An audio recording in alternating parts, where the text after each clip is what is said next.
Eu já vi muita coisa sobre Cyberpunk 2077, mas nada é tão diabólico e assustador quanto essa coisa que eu vou falar aqui hoje. Porque ela se esconde à sua vista o tempo inteiro em cima de algo que você nem sequer se importa. Lixo! Você já reparou na quantidade de lixo que existe em Night City? É lixo que não acaba mais. É impossível de você não topar com sujeira em algum momento jogando esse jogo pelo quanto de espaço ele toma na própria cidade. Nos centros mais aglomerados da cidade grande, você consegue ver uma ou outra montanha de lixo jogada em um canto, mas você percebe a quantidade de verdade quando você cruza esse lugar monstruoso, vai pros arredores da cidade e vê essa montanha gigantesca de coisa largada pra ser esquecida aqui. E como você deve estar esperando, é lixo. Tem material residual de tudo quanto é jeito e tipo largado nessa vastidão das Badlands de Cyberpunk 2077. E esse mesmo tipo de lixo, na verdade, você vê largado por todo canto aqui nessa cidade maldita. Porque ele funciona como uma espécie de museu ao ar livre. Tecnologia antiga.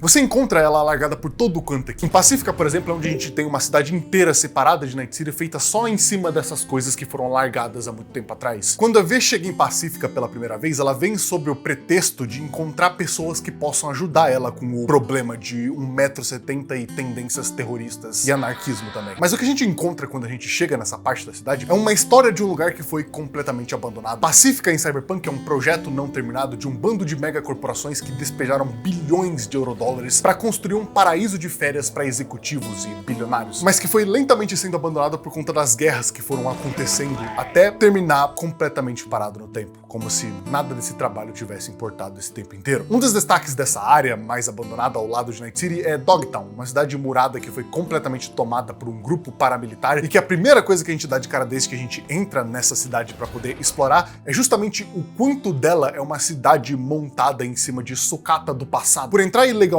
na cidade, a gente passa por um bando de mecanismos abandonados e tudo isso são relíquias do passado, tecnologias antigas abandonadas que um dia foram importantes para esse mundo, mas que agora senta desligado num vão esquecido catando poeira entre essa cidade. Diversas máquinas dentro dessa cidade cumprem o mesmo propósito, de apodrecer enquanto o tempo passa. E enquanto não há nada de especial em nenhuma dessas coisas, se você perguntasse para um morador de Night City sobre essas tecnologias antigas que não são mais usadas hoje em dia, ou até mesmo lugares da cidade que estão empoeirados e abandonados há muito tempo, eles provavelmente não chamariam de tecnologia antiga. Eles falariam que isso tudo é tranqueira da Old Net. E é justamente nessa Old Net que se esconde a catástrofe que separou esse mundo em dois momentos, antes e depois do conhecido como Data Crash. O evento que destruiu a internet e fez dele o lugar mais assustador do universo de Cyberpunk. E o único jeito de você sequer ter esse vislumbre do passado é usando uma dessas. A coisa que mais me intrigava desde que eu conheci esse jogo era o que você conseguia entrar na internet. Literalmente entrar na internet. Você já deve ter topado de frente com alguma vez com uma classe de pessoas chamada de Netrunner. Pessoas ultra inteligentes que transformam parte do seu corpo em computadores de bolso ou cérebro e daí usam isso para entrar de forma literal na internet. Navegar na internet aqui, além desses computadores que você encontra no seu prédio e você pode acessar de um jeito parecido com a da nossa realidade, aqui tomaram uma forma tão interessante e avançada que você pode mergulhar a sua consciência literalmente num universo paralelo digital, onde você pode acessar todo tipo de informação do lugar que você se conectou. Isso é um conceito muito louco que honestamente eu nem entendo direito para poder te explicar aqui, mas que mostra o quanto a tecnologia desse mundo era extremamente desenvolvida. Era dito no passado que Netrunners que conseguiam treinar suas habilidades acabavam desenvolvendo a capacidade de acessar qualquer ponto do mundo, ou as empresas mais seguras e poderosas, e coletar, invadir, fazer qualquer coisa enquanto eles estavam nesse mundo virtual paralelo à realidade. O que fazia esses Netrunners virarem uma ameaça gigantesca pelo quanto eles conseguiam fazer, mesmo de qualquer lugar do mundo. Mas é claro que a vida de um Netrunner também não é a coisa mais simples do mundo. Você expor o seu corpo físico a uma conexão direta com a internet também abre espaço para te encontrar. Cair no antivírus ou sistema de proteção de alguma empresa, além de te desconectar, é também uma porta direta para tua morte aqui, já que eles vão fazer questão de fritar você com todos os dados que você conseguiu roubar da empresa.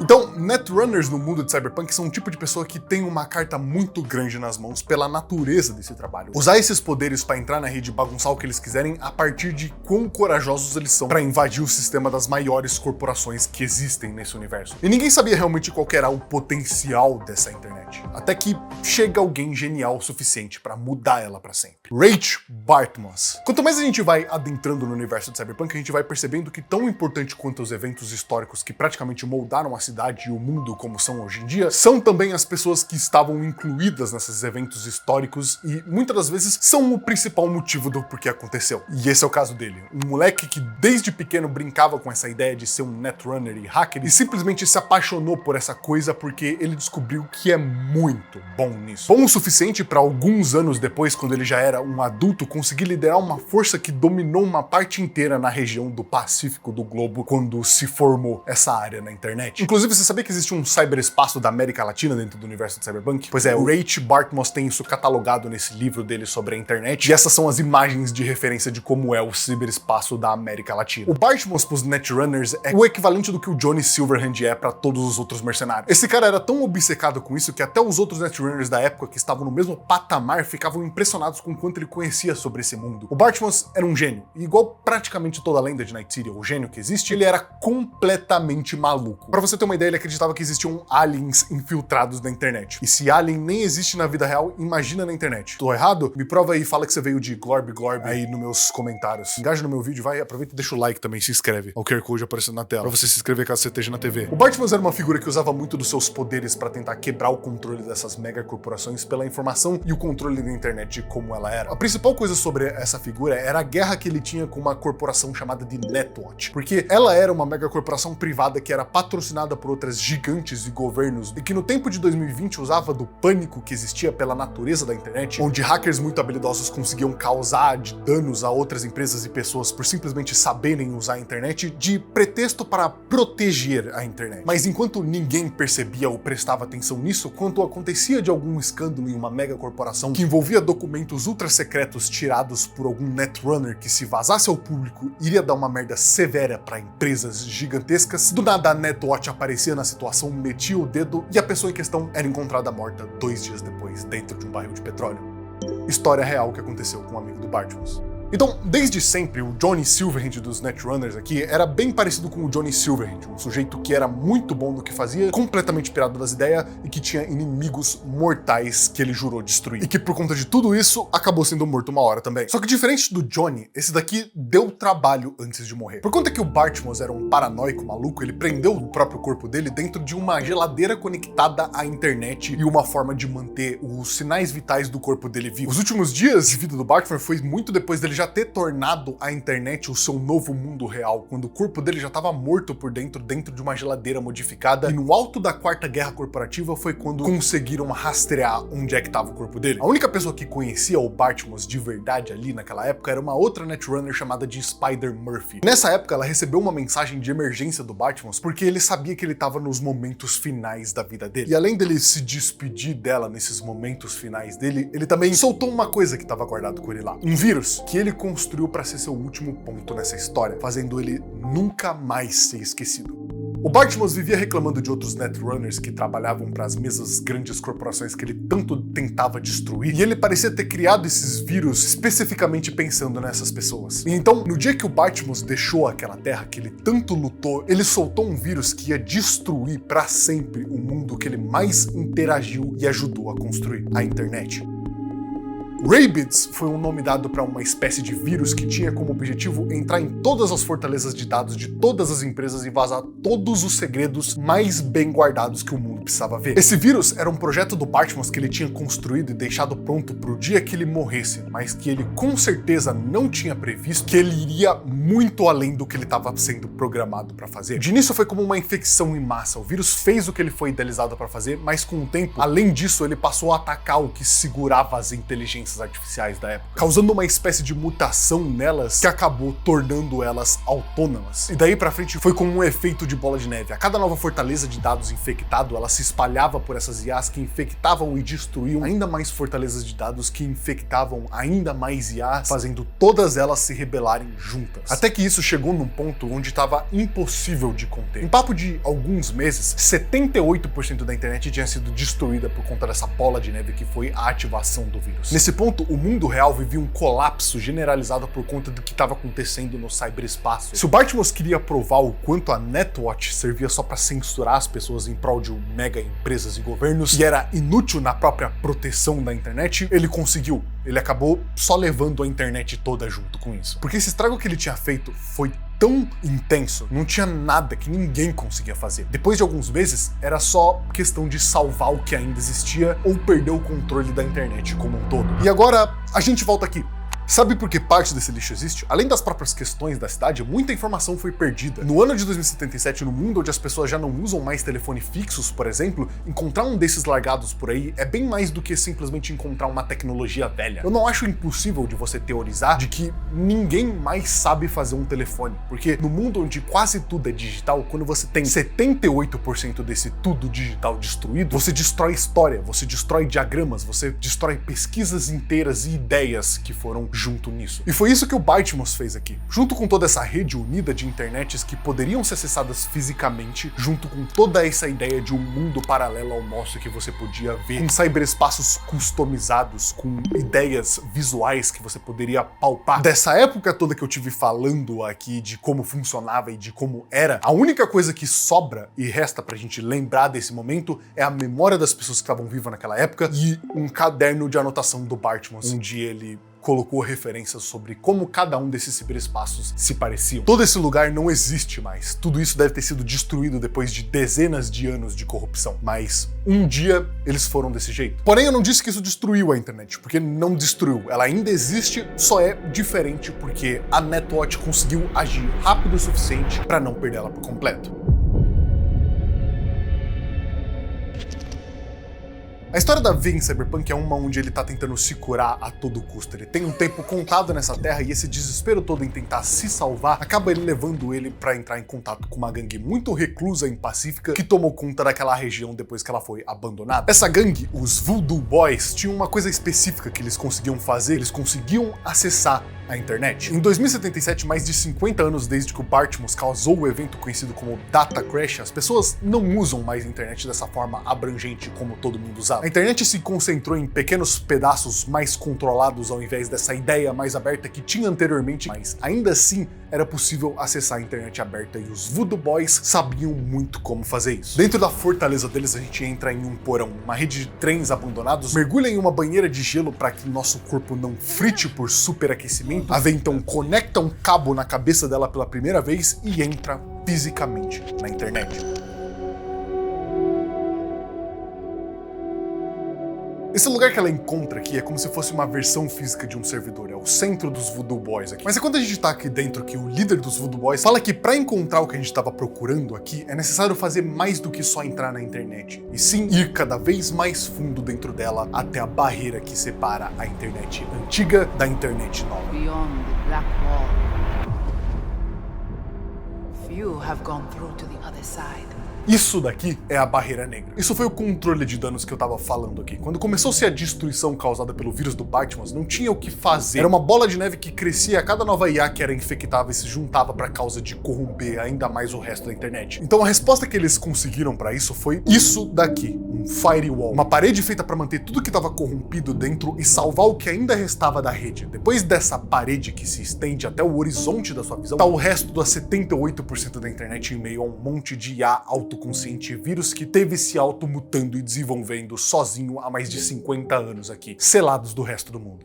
Você consegue ver enquanto tá de frente para essa coisa, a barreira negra se distorcendo por conta das IAs que encostam nela e tentam escapar. Tudo que prende elas desse mundo que a gente conhece é a barreira negra da Netwatch, que eles guardam como se tudo dependesse deles, porque meio que depende mesmo. A Netwatch, depois do Data Crash, passou a ser essa empresa que, além de monitorar a internet, monitora principalmente quem tenta chegar até esse lugar ou se conectar com qualquer coisa que se exista além da barreira negra. Porque tirar essas IAs daí de dentro seria uma catástrofe impossível de prever, porque ninguém sabe como elas são hoje em dia. E quando a gente entra nesse lugar pela primeira vez, é porque eles próprios têm interesse em alguém que tá dentro desse lugar. A Alt Cunningham. O corpo físico da Alt tinha morrido em 2013 quando ela foi sequestrada pela Arasaka, mas a Alt continua existindo dentro da internet. Essa mulher foi a pessoa que descobriu como transferir a mente humana para dentro da internet sem que você precise do corpo do físico, o que acabou servindo para se criar o Soul Killer, a tecnologia que a gente encontra o Johnny Silverhand dentro no começo do jogo. E como a Alt nunca morreu completamente, era teorizado que ela vivia depois da Barreira Negra, em meio ao monte de IAs corrompidas e vírus daquele lugar. Depois do Rage Bytemos, essa era a trilha rede mais habilidosa que você conhecia conseguia conhecer. E ela vivia aqui no meio desse mundo que ninguém mais sabia como se deformou depois do Bartos. A Netoth e o mundo inteiro levam muito a sério quem tenta mexer com a Blackwall. É uma das poucas coisas que, mesmo se você for uma pessoa poderosa nesse mundo, você pode acabar se fudendo de verdade por mexer na barreira que protege o mundo inteiro da destruição em massa. Soltar o que tem aqui dentro é o equivalente a soltar uma bomba atômica nos países. E todo mundo leva a sério porque todo mundo ia ser afetado sem exceção. Porque o que tá ali dentro odeia a humanidade com todas as forças. E isso é provado em algumas vezes onde a gente consegue encontrar coisas além da barreira negra que vazam pro nosso mundo. Porque, como um combustível de pesadelo pra você hoje à noite, a barreira não é perfeita.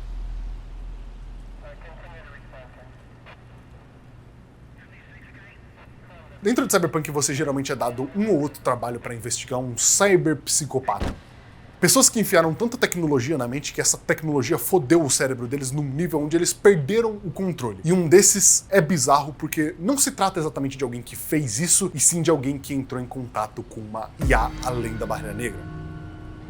O caso em questão é onde a gente chega em um local cheio de membros de gangue dos Maelstroms completamente dilacerados e mortos. O lugar é um banho de sangue com essas pessoas aqui, mas o que chama de verdade a atenção são os sinais que marcam que houve um ritual nesse lugar. E quando a gente lê sobre o que estava acontecendo aqui, é quando somos atacados por um desses membros que foi possuído. A coisa é que não é uma entidade fantasmagórica nem sobrenatural aqui. Esse membro de gangue foi possuído por uma IA além da barreira negra. É algo totalmente normal e provado dentro desse universo. Essas pessoas nesse lugar conseguiram summonar uma dessas IAs, e assim que ela tomou o controle do corpo, ela simplesmente matou todos eles. As mensagens nesse lugar falam de uma pessoa chamada Lilith. Essa era a entidade que eles estavam tentando summonar aqui. E enquanto tem esse tom meio sobrenatural, de satanismo e tudo mais, invocação, um bando de maluco vai a um estacionamento tentar invocar demônios. Não tem nada de sobrenatural no que eles estão fazendo. Eles simplesmente decidiram interagir com a barreira negra e terminou nisso. Porque essas coisas querem destruir a humanidade. E se você chamar uma delas, elas vão fazer isso com prazer. Você depois consegue colocar as mãos em umas dessas tecnologias que estão imbuídas com o poder da barreira negra. E se você usar, dá pra você ver o seu alvo se contorcendo de dor e gritando num barulho horripilante que se distorce. Então, a sua arma vai falar com você.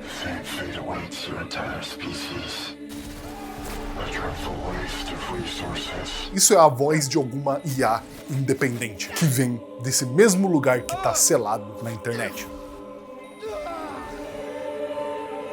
That was depressingly easy.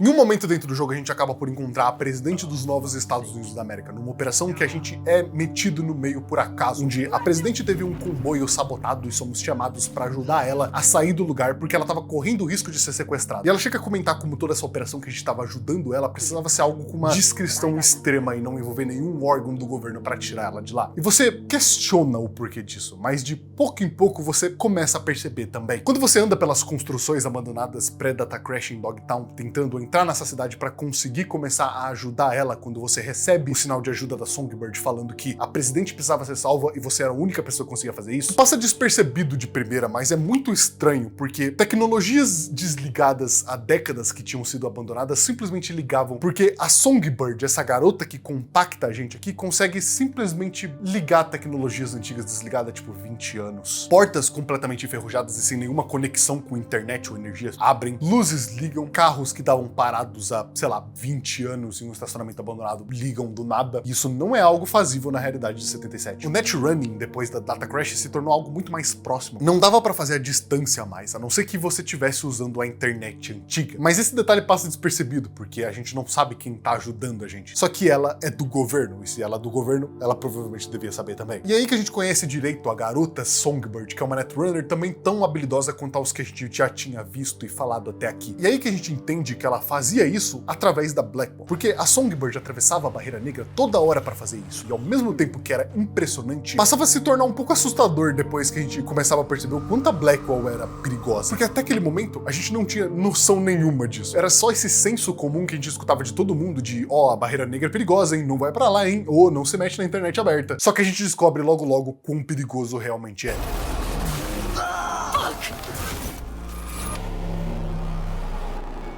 Quando a gente perde contato com a Songbird algum tempo depois de ter resgatado a Myers, a gente decide levar nossa conexão com ela para outro trilha-rede e tentar rastrear. E o resultado é esse que você acabou de ver. Qualquer pessoa menos capacitada é fritada instantaneamente ao mexer com essa coisa que ninguém deveria mexer. E não foi nem porque ele foi pego pela Netwatch, ele foi fritado pelo que ele se conectou. O que a gente presencia aqui serve como um alerta que a Songbird é o que foi falado por esse mesmo Trilha Reed que foi fritado segundos depois para provar o próprio ponto dele. A Songbird é uma bomba relógio pronta para explodir. A gente começou esse vídeo falando sobre tecnologias antigas e perdidas, e sabe o que é mais perigoso do que perder como se faz uma tecnologia ou informação? Ter uma que ainda funciona abandonada por aí. Pacífica existe por um motivo. Ela era um paraíso para executivos criados com muito investimento de outras megacorporações e que ninguém sabia exatamente o porquê estavam fazendo isso. Em pleno 2020, tinha bilhões de eurodólares sendo jogado a todo momento pela Militech para construir o que as pessoas falavam naquela época que era uma máquina de fazer dinheiro fácil. Mas chegou em 2040, a quarta guerra corporativa, e a Militech, assim como outras empresas, foram tirando os investimentos de pouco em pouco dessa área até que se tornou o lugar que se tornou hoje. Porém, a história é muito mais profunda do que só isso. A Militech investiu tanto nesse lugar porque a região subterrânea de Pacífica era a desculpa perfeita para ela trabalhar num projeto para matar a maior rival dela. Debaixo desse resort para super ricos tinha uma série de laboratórios da Militech construído como uma resposta pro Soul Killer da Arasaka. Mas ao invés deles estarem captando pessoas e colocando-os em chip, eles estavam pegando essas IAs autoconscientes e capturando para usar como armas. Esse projeto todo foi pro caralho sem querer por causa do Bartmoss em 2022, que por corromper a internet inteira também acabou de tabela destruindo a própria estrutura que esse laboratório secreto usava para capturar suas IAs à internet. Esse projeto todo era muito perigoso, tanto que ele era completamente sigiloso e alguns dos seus cientistas não tinham nem a liberdade para ver a luz do sol. Ninguém podia ver ou saber que aqui existia. E se você procurar, você não encontra uma nota, uma notícia, uma informação confiável falando da existência desse lugar até os dias de hoje. Tudo que se sabia era que depois do data crash, essa instalação foi se tornando cada vez mais e mais insalubre de se rodar. Uma hora ou outra era ouvido uma coisa sobre uma explosão estranha em Pacífica, quando as construções ainda existiam. E quando em 2040 a Militech finalmente decidiu desligar os aparelhos desses laboratórios, o lugar inteiro foi selado por debaixo do solo para ser para sempre esquecido como um projeto que fracassou e foi escondido. Mas nessa história o que me intriga tanto é o porquê foi escondido. Porque eles simplesmente abandonaram bilhões de eurodólares em equipamentos debaixo da terra com um projeto que era para ser uma das armas mais poderosas que eles já haviam criado. E isso não faz o menor sentido. A própria base de dados fala sobre uma possibilidade, é que a Netwatch ou a Arasaka acabaram descobrindo sobre isso depois de dezenas de anos e a existência agora de um tratado falando que ninguém deveria mexer com a barreira negra. Mas essa teoria nunca fez muito sentido pra mim, porque e se não foi isso? E se debaixo de Pacífica foi selado um laboratório de um projeto secreto da Militech simplesmente porque eles perderam o controle? Ainda bem que pelo menos ninguém mais tem acesso lá. Em Phantom Liberty, a DLC de Cyberpunk, quanto mais tempo a gente passava com a Songbird aqui, mais ela vinha dando sinais de que mexer com a barreira negra não estava fazendo bem pra ela. She's been infected with something from beyond the black wall. She doesn't get treatment. It'll kill her. Até que a gente descobre em um momento que ela tá morrendo de verdade. Essa exposição por tempo demais à barreira negra, por mais que traga tantas vantagens, tá lentamente consumindo ela. E se ela deixasse isso por muito tempo, o resultado podia ser desastroso. Quando a gente descobre os perigos disso ao mesmo tempo, íamos construindo uma confiança com a Songbird até que ela contar que ela pretendia abandonar toda essa missão e fugir dali, já que o principal motivo do porquê ela tava morrendo pela barreira negra é que a presidente tava usando ela como se fosse uma arma mesmo. Isso tava esgotando ela. E eles não iam deixar a arma mais perigosa e útil deles sair pela porta da frente, como se ela não fosse nada e não soubesse destruir o mundo se quisesse. Então, conforme vai passando o tempo dessa DLC e os conflitos vão escalando cada vez mais, você tem uma escolha. Você fica do lado da Songbird ou fica do lado do Reed. Se você decide nesse exato momento seguir pelo lado do Reed, tentar parar a Songbird de fugir antes que seja tarde demais e ela acabe se destruindo sozinha, o que você vai ver é ela se revoltando com todo mundo aqui e usando uma quantidade bizarra de poder vindo da barreira negra para destruir tudo e meter o pé dali. E depois entrando em cyberpsicose. Com ela fugindo do estádio e chamando todo tipo de atenção possível, ela acaba sendo pega por um comboio da MaxTech. E isso é um sinal vermelho para Myers, que não quer perder a arma dela, nem que ninguém saiba que ela existe. Tem essa dualidade de interesses onde ambos querem a Songbird capturada e contida, mas só porque ela é valiosa pros Neua, enquanto pro Reed é porque ele quer proteger a Song. Portanto, essa mobilização e a missão não é pelo bem dela, não importa o quanto o Reed queira, é porque ela é valiosa. É só por isso que estão fazendo tudo isso. E não é como se eles tivessem chance também de pegar o Maiá da barreira negra em corpo físico. Essa operação inteira para tentar pegar a Songbird deu um desastre total. A Songbird toma o controle do comboio que estava transportando ela, e daqui pra frente já dava para você imaginar que não era mais ela que estava no comando, porque seguindo a linha de desastre que vinha com esse comboio desgovernado, atropelando tudo, o caminho leva a gente por desastre atrás de desastre, até perceber que ela bateu direto numa parede que dá acesso a um túnel que vai profundo numa região de Pacífica não catalogada e termina no corredor de um laboratório com a logo da Militech. É impossível disso ter sido uma coincidência. O sentimento dessa parte do jogo é como você ter descoberto algo que por acaso que você não deveria ter descoberto. Como você soltar algo dentro de um lugar que não deveria estar ali dentro. E agora você tá com ela preso dentro do covil dela. Essa é a instalação abandonada da Militech, Cynosure. Plugando no terminal desse lugar a gente consegue entender um pouco mais de como ele funciona. E sabe aquilo que eu tinha teorizado e falado pra você sobre algo contido aqui dentro? Não era bem isso, mas imagina que você tem essa parede impenetrável que não é pra ninguém passar. Só que alguém construiu uma porta. A porta tá aqui dentro. E agora, se a gente não fizer alguma coisa, ela vai ser aberta por alguém que tá sendo controlada e obrigada a soltar o resto que tá aqui dentro. É tão triste quanto é assustador você mergulhar cada vez mais no fundo da instalação de Cynosure, enquanto você encontra os rastros da barreira negra deixado pela Songbird aqui. Você consegue traçar o que ela fez aqui por conta deles. Ela fritou componentes para abrir portas, ativou paredes dessa instalação, e tudo isso enquanto a gente ouve da Songbird que a gente fez a coisa errada por confiar no Reed. Reed lives in a world of half-truths of his own making. Mas que nesse ponto já não importava mais. Enquanto a gente afunda nessa instalação, é surreal de imaginar que tudo isso daqui teve escondido aqui embaixo por tanto tempo e agora tá sendo reativado parte por parte. Mas a parte mais assustadora vem de quando, ao ver partes desse lugar ligando, a gente começa a ter todas as confirmações sobre esse lugar maldito, quando cortam a nossa conexão com o mundo de fora e agora a gente tá preso aqui dentro com uma IA da barreira negra. No Silverhand. No one. You are alone. All alone.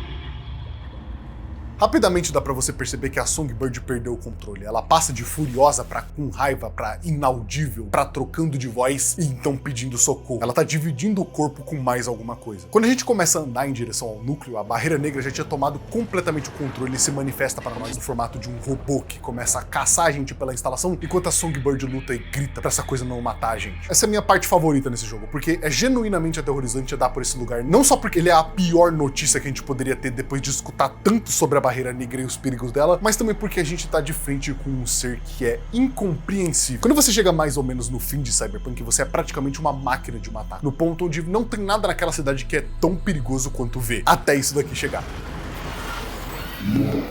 Essa máquina é a representação perfeita de uma fração do poder do que existe além da barreira negra. Um ser que mesmo capado, mesmo contido, mesmo tendo um único ponto de ancoragem para fora da barreira, essa garota conseguiu tomar o controle de uma instalação inteira e colocar uma máquina desligada para te matar. As inteligências artificiais da barreira negra falam em terceira pessoa com você como se elas fossem um organismo próprio que estão aqui para te substituir, sem se importar. E não adianta o que você tente fazer com essa coisa, atirar, explodir, hackear, ela vai te matar se te encontrar. Não tenta lutar. Desativando então esses setores que estavam trancados de uma forma sorrateira sem ser percebido, a gente consegue liberar um caminho e fugir dessa criatura até chegar no centro da coisa toda. O lugar que a Songbird se conectou, o núcleo da Cynosure. Essa é a porta que eu tava falando. Um link pessoal que cientistas daqui dentro usavam para extrair as IAs da barreira negra para utilizar na criação de armas. O que eles não sabiam só é que era por abandonar isso daqui que eles criaram um ponto de vazão. Quando a gente entra nesse ponto de controle, a Songbird suplica pra gente desligar o lugar e salvar ela. Enquanto essa coisa caça a gente pela instalação, uma por uma das partes do núcleo iam sendo desligadas, tomando o máximo de cautela possível pra gente não ser pega por ele. E a gente ia percebendo, conforme mais núcleos iam sendo desligados, que a gente mal parecia que estava dentro do mundo real de verdade. Isso deve ser o mais próximo do que a gente consegue conceber de internet na época do Patmos. Esses lugares surreais em meio a um mundo digital, com a internet e o mundo real se mesclando juntos. Depois que a gente consegue desligar isso tudo através de hackear e às vezes quebrar mesmo pedaços da Cynosure para tentar parar isso tudo, ela vai se corrompendo cada vez mais e aquela máquina vai emanando esse poder da barreira negra, enquanto a instalação toda se funde em uma coisa só. Pra quando a gente consegue desligar de uma vez, servir só pra gente conseguir assistir talvez uma das partes mais tristes de se ver uma pessoa contaminada pela barreira negra. Porque ao desligar isso daqui, a gente é teletransportado para uma memória da Song. uma das casas que ela morou quando ela era bem mais nova, antes mesmo de entrar pro governo dos Estados Unidos. Esse lugar é uma memória, uma das poucas que ela fala que ainda restaram na mente dela, que não foi apagado ainda. E ela, de algum jeito, por causa desse link que ela tinha com a tua cabeça, conseguiu compartilhar com você. Esse lugar foi o lugar seguro dela por anos na vida dela, antes dela entrar pra FIA. Foi o lugar onde ela se apaixonou, deu risada, se frustrou, enquanto tentava aprender a como ser uma netrunner e pessoa melhor mesmo. Tudo nessa parte tem um peso muito grande, porque tanto você quanto ela sabe que ela tá morrendo. E nesse ponto, mesmo que você fale pra ela que vai ficar tudo bem, não vai. E você sabe que não vai. Ela também sabe que não. The black wall consumes me all. The emptiness grows. I feel it. Fill it with memories. They keep taking them away. Uma das partes mais horríveis dessa cena aqui não é nem essa conversa triste que parece fazer o seu próprio velório, e sim o fato de que você consegue ver a corrupção da Barreira Negra apagando a mente da Songbird. E não tem nada que você possa fazer além de ficar e assistir cada uma das memórias dela sendo corrompidas pouco a pouco por essas rupturas digital que vai apagando toda a memória. Toda a boa ou má lembrança, toda a música que você já escutou e rosto que você já conheceu, arrancando cada pedaço que já te fez humano para se tornar o que quer que seja essa amálgama de dados uma vez criada por seres humanos que acredita que é superior aos mesmos. E essa, de todas as que eu consigo pensar, é a pior morte que você pode ter no universo de Cyberpunk. Ter a sua identidade e você sendo corrompidas enquanto você vira um hospedeiro de um deus cibernético é um destino que a Songbird tem medo desde que ela começou a mexer com isso. Mas sabe que não tem nada que ela possa fazer pra parar agora. Pra Barreira Negra, talvez essas lembranças sejam parte do que atrapalha a Song de alcançar a evolução. Pra Song, isso é tudo que resta dela. Ela sabe que do lado de fora tem um corpo quase inoperante, do lado de dentro tem uma mente quase totalmente dominada e corrompida. E independentemente se o Reed vai salvar ela ou não, não existe nenhum final feliz pra ela, com nenhuma das alternativas que ela tem. É por isso que ela decidiu que queria fugir. A gente passa pelas memórias dela aqui, e é profundamente triste ver que as memórias dela com o dia que ela conheceu o Reed, ou se frustrou tentando hackear algo, são só o que resta do que é a Songbird, enquanto lentamente também vai embora junto com a identidade dela desse lugar. No fim da DLC, você consegue desligar a Cynosure de novo. Essa vitória tu não sente como uma de verdade, porque isso tudo que você viu não deixa de existir. Tu só fechou uma porta. E dentro do centro do Link, tá ela lá, presa, a última parte que resta dela. Tu consegue decidir se você quer salvar ela ou tirar ela da miséria aqui. As duas ações não vão resolver nada, pra ser honesto. Eu só acho que deixar ela viva na mão dos Neua é ainda mais cruel do que acabar com ela aqui. A morte pela Barreira Negra eu acho a forma mais horrível de se morrer no universo de Cyberpunk 2077. Porque ela não parece que quer só te destruir. Se você é útil pra ela, ela vai te mudar, te corromper e te tornar em exatamente o que você precisa, removendo de você tudo que é humano. No fim, Songbird, Song So Me, So Me são apelidos e nomes de uma pessoa que não existe mais, que ao encontrar ela no centro da Cynosure, o que você encontra de verdade é o que sobrou, lentamente se dissipando com essa pessoa no pior caixão possível. Uma instalação subterrânea escondida que vai ser tampada e esquecida, com uma causa de morte ainda mais obscura que vai ser com toda certeza apagada dos registros. As pessoas nunca vão saber, o mundo nunca vai saber. As únicas que vão são os amigos da So Me, que agora são os únicos reais registros de que um dia ela existiu e pensou também. Mas lá embaixo, concentrado no fundo daquele poço, escondido depois dos corredores desativados, vai continuar a única porta ainda existente, desligada, que ninguém sabe até quando vai continuar assim. Muito obrigado pelos membros que apoiam financeiramente esse canal. Considera você também apoiar ele. Você provavelmente tem um mês de graça que o YouTube te deu pra apoiar algum canal que você goste. E se você quiser usar no meu, é só você clicar em se tornar membro, que vai provavelmente aparecer pra você que tá de graça. E com isso você tem acesso ao podcast que a gente tá fazendo aqui no canal e que eu tô me divertindo muito conversando casualmente com vocês por um tempinho por semana. Se você quiser ver mais coisas sobre Cyberpunk, clica nesse card que vai aparecer no fim do vídeo. Tem um vídeo inteiro sobre uma conspiração muito bizarra e interessante que eu fiz uns meses atrás. E tem muito mais coisas sobre Cyberpunk no canal, então considera se inscrever também. Mas é isso. Eu sou o Ryan Red. Eu acho que eu te vejo outro dia. Tchau.